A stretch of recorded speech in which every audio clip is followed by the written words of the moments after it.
I have a heavy heart today. I remember how I felt the day we were attacked. I can tell you almost every minute of that day. There was a sense of not being prepared that was unnerving. And I've tried from then to now never to be that unprepared again. You know, New York was sort of the center stage. The Pentagon was smoldering, and the first counterattack in the war on terror was on Flight 93. Probably the destruction of the Capitol would have been inevitable if one of these wide-body planes had hit it. And the only reason they didn't get there is some Americans who are just average, ordinary people said, no, that's not going to happen on my watch. And that spirit, let's roll, has been lost. My fellow Americans, the war in Afghanistan is now over.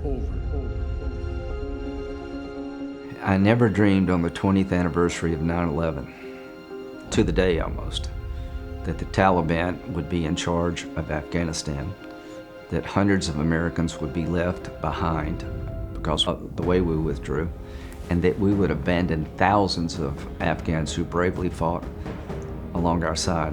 It's going to be harder to get allies because who wants to follow us and fight with us after what we did in Afghanistan? The terrorists believe they beat us. Their recruitment is going to go through the roof.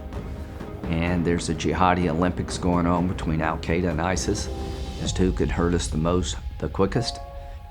You accept religious tolerance as an American? They don't.